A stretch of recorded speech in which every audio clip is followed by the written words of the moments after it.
can feel the Feminine energy? vulnerability, the sensuality, and that. Sensuality. You draw yourself to yourself so you can see yourself.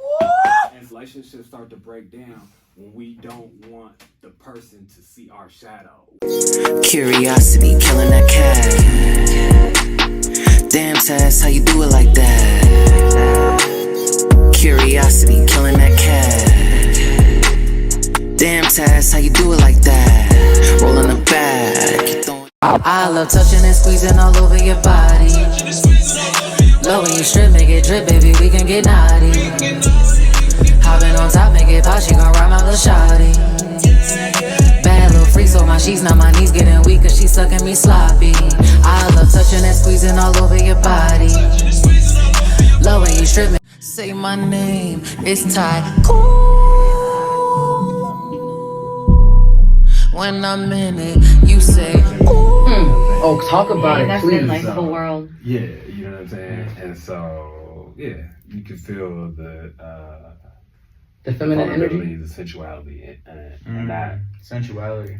That is, that's my life, right? That's my journey right now. Like trying to tap more into your feminine energy? 100%. Why is that important to you right now? Because of the programming. I think Toxic masculinity. Okay. Yeah, no. So operating in that aspect. Actually, you know what's funny? This is definitely a vulnerable piece of it. So, and I recognize that because my avatar looks the way that it does. Mm-hmm. I've been approached by everyone my whole life, Mm-hmm. and so I had to navigate and figure out what that was. And so my avatar overcompensated for the attention that I got. Sure. And so learning to then tap into my feminine side. So I think that it also I'm not- for men, there has to be a very conscious, concerted effort to do that because of the world where like there's like, and even for women, it's like we are just programmed by society to we've inherited such like a masculine dominated world. Right. It takes a lot more conscious effort. Yeah. No. I know some very masculine women that's like, I'm gonna do it because they don't feel like the man has enough. It's weird. That piece it's like, of it, right. There's more feminine women, respectfully, not when I say estrogen, Right. but there's a lot more women that are tapping into their male energy and more men tapping into their female energy. Yeah. And I Well, think when women do it, sometimes I feel like it's because we literally have to. but we go too Yeah. far on that spectrum, I feel like, you know what I'm saying? And I think there is that piece where say, you know, I guess an easy example is, you know, take motherhood and being a single parent, right? And so that idea of, you know, I have to be mom and dad, you know what I'm saying? Mm-hmm. But then we go too far on the spectrum, right? You know what I'm saying? Like you can step in and you can hold space. Because we're all half and half, right? Mm-hmm. You know what I'm saying? Like if you want to go cess, you know what I'm saying? X what? Right, you know what I'm saying? Yeah, so, you know, I'm 49% female, you know what I'm saying? I've, you know, 51%, you know what I'm saying? The DNA went the other way and I dropped the penis, you know what I'm saying? Like, that's, you know what I mean? You know what I mean? I'm here. You know what I'm saying? And so that piece of it, where it's so to that piece where we I think it's also just like with what you're saying, like a man tapping into femme, it's like it needs to be conscious because it's like for girls sometimes it's like we inherit a male world, so we already inherently understand the male perspective. Like we are taught to basically live within that socially, so it's a lot easier for us to understand the male. Not saying that all women do, but a lot of us just already subconsciously get it. Whereas like for men, it's like when you get to this place of understanding, like, oh, I haven't really done my due diligence to understand what the other side is like. It needs to be much more conscious. I think that's where I'm going. Yeah. I think we tap into the programming even more than the divine understanding of it. I think we were kind of Saying the same I thing. try to kind keep of my lens to similar, but childhood. not. Because like yeah. when I was a kid, I didn't care about any of that stuff. No. Whether No, it was it's all race, learned. It's all gender. learned. Yeah. Right. So I treat everybody like how I would have in kindergarten. Like I'm so Yeah. excited to learn you Yeah. and share. Who with are you? Yeah. Right. We grew up in our differences That's to all it separate is. us. as Whether opposed to people us want unique. to label that as masculine or feminine, Yeah. I don't care. I'm Yeah. personally interested in. Which Like, I also think it's You know? different for y'all that are Gen Z and younger, because you guys view gender so differently. Even though I we mean, don't date I like barely escaped polyamorous them. I stuff. barely escaped. No, them, but you know what I'm saying? Like definitely sometimes this- when I hear Gen Z talking or Gen Alpha talking about gender, it's just so different for y'all. Like, yeah, you know? I'm not even in those conversations, honestly. Yeah. But But yeah, I don't know. To all three conversations.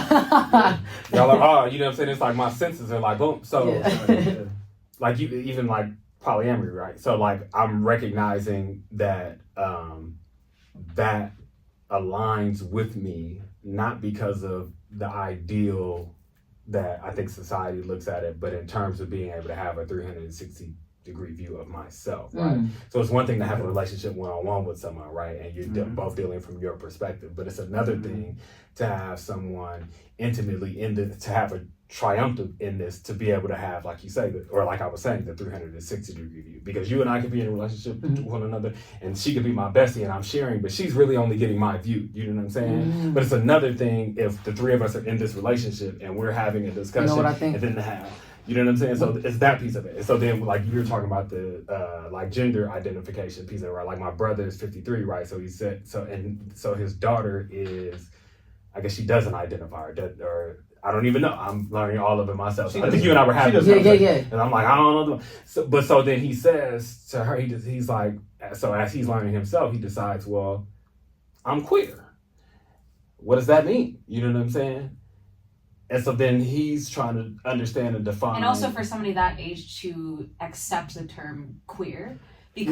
Because growing up in a different era, queer was not reclaimed yet. Like, that's another whole thing. Well, we just think of it as homosexuality. You know what I'm saying? We don't understand. No, but I'm saying, like, it's like I have some older, like, gay friends that are like, don't ever say the word queer to me because that was derogatory when I came up. I do not want to hear that. But for us, we've reclaimed it. So, like, we use it openly. I would argue it's up to us to change the history. No, for sure. But it's like there's older people that they're like, it used to be. I get that. Okay, so. You know? It's not up to them, but for him, like, he hears it and he thinks of the violence that he faced when he was growing up, so that's why he doesn't want to hear it. Like, it's not saying like he's like don't call yourself, but for him, for him, he was like he's like, I was gay, short and black in the South, and so like hearing the word queer was something that was lodged at me when I was young. So now he's like 60 and he's like it's fine if you guys want to call yourself that, but I will never use that term. So it's just interesting. Yeah. His identification was what I was sharing a moment ago when I was saying. Well, not even that, but understanding I'm 49% female. You know what I'm saying? So that, and to your point, we don't all identify in that way in terms of male. It's like, I'm a man. You know what I'm saying? Yeah. And so when the time calls. Right, you know what I'm saying? The situation.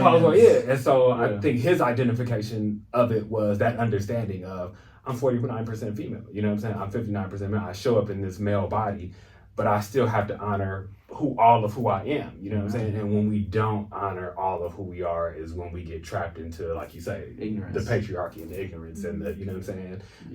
Listening. Fuck the labels and whatever. Just focus on the fundamental values and help your fellow humans, and then be human. Help somebody be human. And then maybe you'll discover what gender you are along the way, or maybe you'll find that you like the other gender along the way. But either way, it's like, it's entirely your life, and it's entirely your life.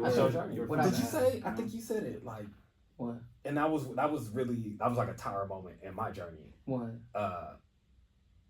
Making a decision to look for our similarities versus recognizing our differences. Yes, and I was going to add to something that you said about, I'm not sure about the Polynesian, polyamory, all that stuff. That's one of my favorite songs. But like, for example, like I think that the two things I discussed. Wait, is somebody poly in this room? How did that conversation come up?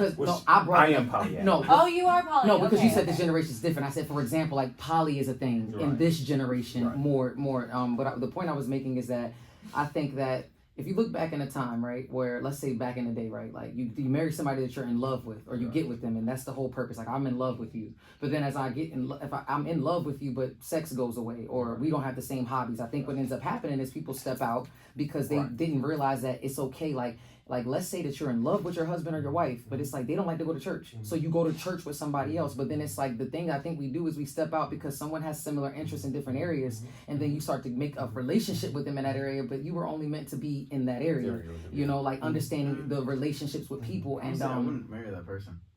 And I feel like that's what the relationship before you put the ring on is for. Yeah, like you're trying to figure out which part of the relationship. Where do we really resonate? Where would I like to be in my life? And there's some people that you might be like, can I be committed to you? But then it might be a person that you just don't want to have sex with. But we grow, right? So even like in a relationship, to the point of I think it's like I think it's like the forgetting and people might have different opinions, but it's like, I think the concept of marriage was for life. And I'm not saying like the goal isn't to be like, I'm going to get married and like, it's okay. You know, it's like, but the reality is I think it was constructed, the institution of marriage was constructed at a time when people's lifespans were shorter. You know what I was going to say? I think in marriage we're looking for a better half because it's instead like of a what better happens whole. is just like, it is, people shift and change a lot.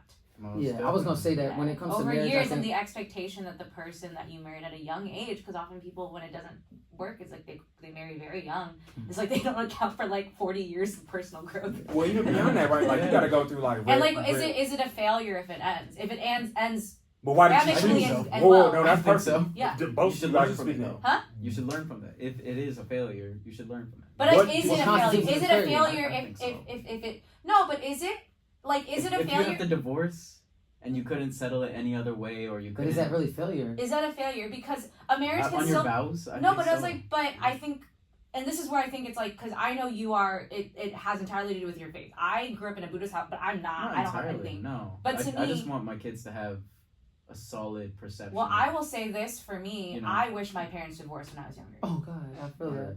There's a lot of It kids was I know- worse for me growing Yeah, up. because you stayed for different reasons. You stayed because of the kids. No, it was my father chose his marriage over his daughter developing healthily. I don't know. So what that was where I was going.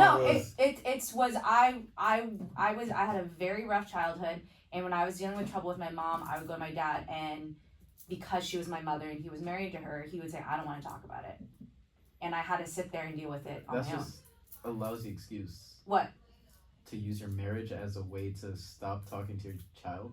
No, but what That's I'm neglect. saying is that the idea, that's what I'm saying. The Like, marriage is more what it, important. I than think it's the like, that was like, is the it? marriage is the overarching thing. You Yeah, can't but I'm just saying, like, I think it's that thing of like sometimes this idea that it's a failure because it ends. I think there's that a relationship has failed because the person is no longer in your life, because you could still grow a lot and give to each other in it, and then you reached a point where you're like, it doesn't serve us to be tied this way anymore, and we can still maybe be friends, but like we're just growing in different ways. I was gonna say That's something. valid. That's what I'm saying. Like, where it's like maybe it's not a failure because it ends, because maybe at a certain time that's it was completely really valid. beautiful. I could see that for a normal relationship, but in a marriage, my commitment is so strong. But I My- think my it's like, I don't think dedication. anybody expects when they get married that they're gonna grow apart. And I think I look forward to learning who I am along with my partner, and we discover and. bring I was out the gonna best say- of ourselves. but I was like, that And isn't the to worst say of that it's ourselves, gonna too. Good end. Lord. That doesn't say this like you is should what try they- to make yeah, it work, they- but yeah, at some I'm point, gonna- if you yeah, just but reach I'll an wait. understanding that this is not, we've tried so hard. If we ever reach that point, I would want to put the scope in the lens of the children first before we make those decisions.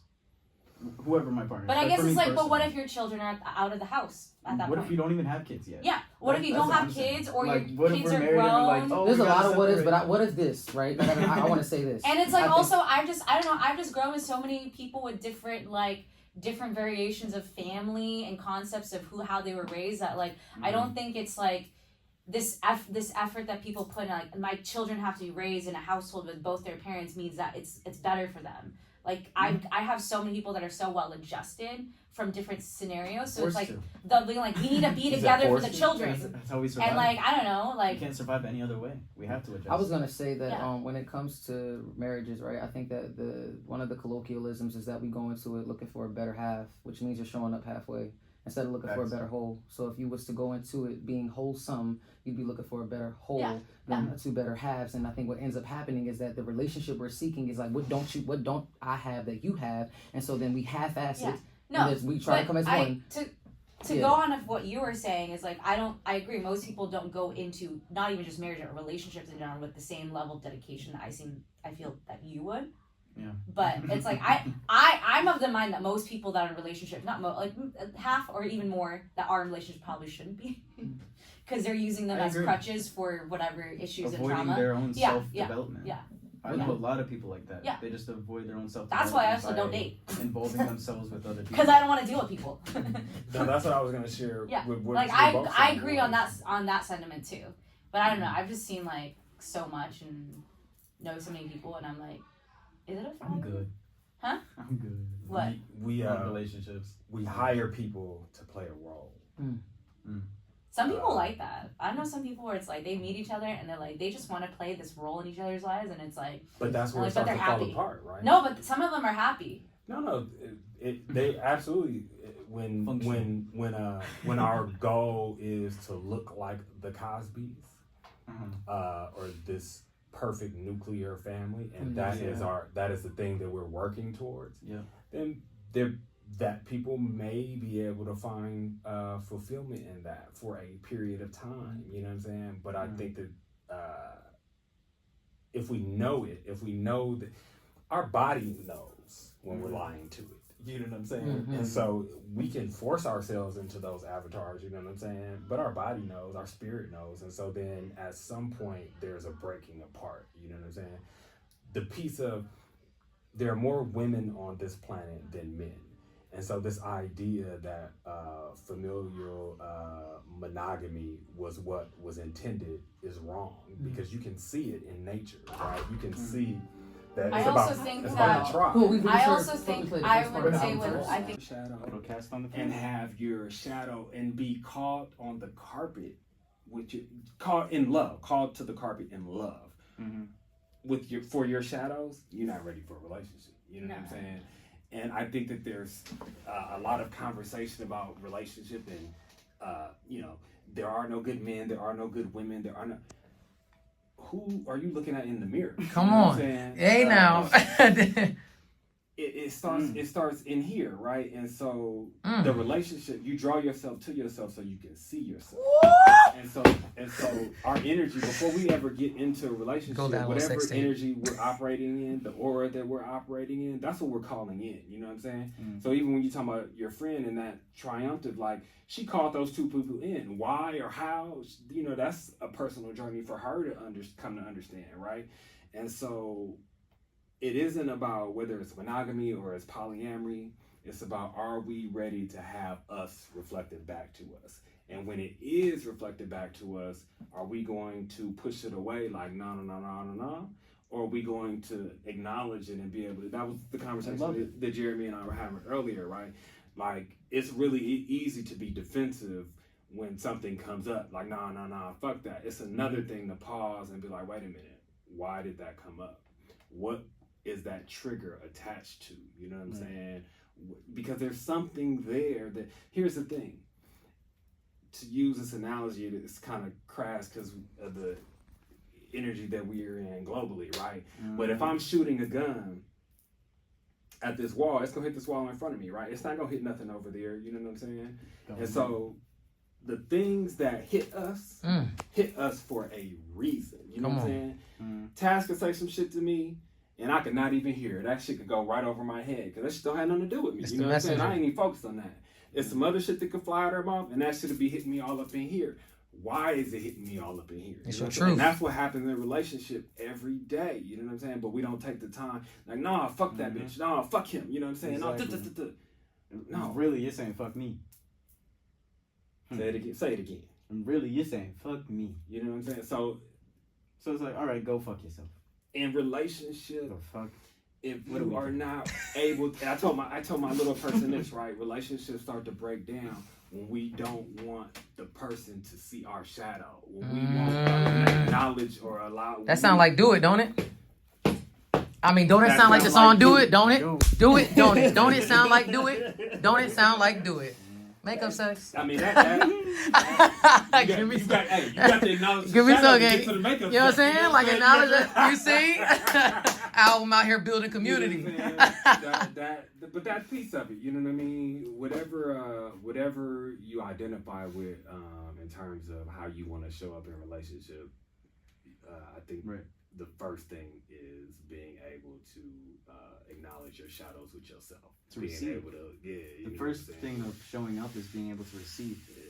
Because everybody, especially nowadays, everybody wants to give something or take something, but to be able to receive something. I don't think most people want to give stuff. Oh no, I'm honestly, y'all are talking to me right now. I'm the biggest giver. I have a. Shit, I forgot. Because I gotta say, I need this therapy right now. What was the thing? Shit. Whatever the key word y'all said. Perception. perception? No, reception, receiving your blessings. Receiving your blessings. Yes. Giving and being giving without being able to receive. Man, so much was taken from me that I was able to have surrendered, like whatever is meant. If it's redirections, God's protection. But imagine you lose like 7 of your closest people. One is death, and then the rest die, but they're alive. So that was taken from me. And I didn't have, like, that wasn't, like, something that I wanted. So I'm out here, I'm alone, right? Trying to figure it out. And so I started to give because I was tired of things being taken from me. Amen. So when you talk about not most people do, the person you see right now is a giver because I'm tired of things being taken from me. And you can control what you give in life, but not what you can get out of life. And what's been happening is that in my ability to be able to give, I don't know how to receive because I'm wondering if you're going to take it from me. And my life coach was telling me, like, hey, like you need to open up because there's new people in your life that want to give. And one of my favorite ancient Chinese proverbs is when a student is ready, the teacher appears. This year is the first time, and me being here with you guys, where I feel like I'm starting to build new people, that I'm allowing people to give to me. Sure. And then it's not transactional love because it's like you go through things and you're like, I would do anything. I would do it. I would do it. I would do anything for you. I'd give anything for you. And I don't want to change the essence of who I am and become bitter. And, you know, you wouldn't even think that. I walk around with my hands behind my back so that my heart stays open. And every time you hug me, I remember the first thing you ever said, no, heart to heart. And I was like, it made me so intentional. My favorite gospel song is Open My Heart, Yolanda Adams. So it's like when you say, y'all know that, I've been saying that every day. Y'all know that's my favorite gospel song. But like just to speak about giving and receiving, I'm trying my best. I even receiving feedback on this album, it could show you how much I haven't even been able to receive. You know what I'm saying? Because it's like I gave it a long time ago, but didn't want to receive because I don't know what it was about it. But I think my heart is opening up now. It's and also healthy boundaries, though. You did establish that. I think I'm very much receiving, but it's like people have to deserve my decision to receive from them as well. Oh, like me, like I'm very much at the receiving and giving, but I think it's just as much as people have to earn the right for me to receive from them. It's a privilege for you to receive from others. Is how a privilege for them to give to me. To give to you. That is interesting. I mean, because I'm not gonna hold you. Like I think I've been so much more. My discernment is because also now. There's I think there's a lot of people out there who give in a way, but then as it's like love bombing. It's transactional. So it's not transactional. It's like they reel you in, and then when you feel connected, all types of sort of shit happens and stuff like that.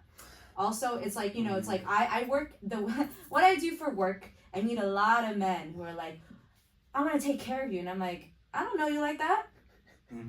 I see what you're saying. You can't even give I don't know you. Why am I supposed to take? I was like, you don't deserve to take care of me. You know what I'm saying? Like 40 laws of power. It's despise the free lunch. There's so much that comes with free stuff, and even myself, I give so much that I think people think that they can take advantage of me. And I'm like, I want you to know, I know exactly. That's what I'm saying. The healthy boundaries thing is like giving, receiving, but then also boundaries of just being like being discerning of like. Why is somebody trying to give me so much energy when and they don't know me like that? So question. Like that's why sometimes like I'm. Did you think about me like that? You guys are great, but I just met you a month ago. Like I'm not. I'm. That's why I was like. I'm like. Sometimes people are like. They're like, whoa, you're like way more warm and friendly than I realize because I just got in a place where I'm like.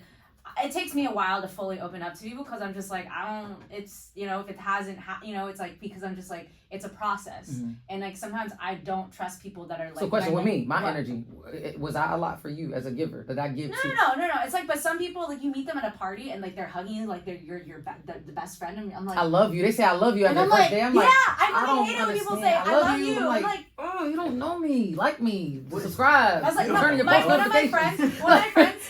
one of my friends said she like left an acting class and like a woman that she just like was in classes but not barely talked to was like love you and Severe turned around she's like what do you love about me and then the woman was like oh shit like I'm gonna hit him with that. What that's what we are supposed to operate in, right? Love. And there's different types of love, right? Like I can say to the three of you, I can say Jeremy, I love you. I can say Tanzania, I love you. I love you. I can say Vivian, I love you, right?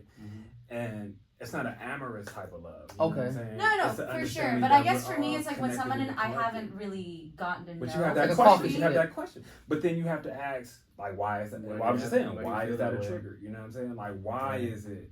Like, I heard I love you, or do you need to like? Even all of it. Like, what you were saying about to me, sometimes receiving, you know what I'm saying? I think sometimes when people throw around some stuff, it just feels disingenuous. I know, I get it. That's what I get it. But what I'm saying, A colloquialism. I love you. You don't even, you play chess, not checkers. That's 100% valid. Like I it agree. needs to have lots. Like I think that's how it is for me. I'm just saying. Yeah, like love is a noun instead of a verb. Are you closing these days. yourself off? Like they're using it more noun-like.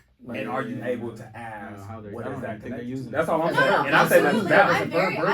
I'm like, yeah, I close myself If I off. say I love you, That's all- Yeah, I close myself off, but It's when a I person, place, or decide thing. to It's a open thing. up, When it's you a say I love you, very you don't know like it's a thing. honest. It's not an That's what I'm action. saying. I can say that I just make sure I got And love that's for valid. y'all. I agree. It's not. Yeah. It's I'm love the saying, verb we're here, but versus the noun. Is it possible that we operate in that space and that keeps us closed off from experiencing like even more like you in a good space and stepping out, you know what I'm saying, out of your comfort zone? That's what you know what I'm saying, like That's the thing, because I was attached to so many different things because I was working at the church in my old high school, and then family obligations. Like I had so many things that I lived for, kind of. That like the obligations were taking away from what I can put forward myself for myself. Yeah, I'm learning that, and I'm learning like to recognize the ways where exactly what you said, where I put myself first, not in a Selfish. yeah, but just not even being conscious of when you like somebody, like you say, family, right? Like family has a need, and you just jump in, you just lean in, you know what I mean? But how in all of those ways, how we give up pieces of ourselves, and how us transitioning requires us to step out of that comfort zone, and to lean into the unknown. Say my name, it's Taz Tikoon.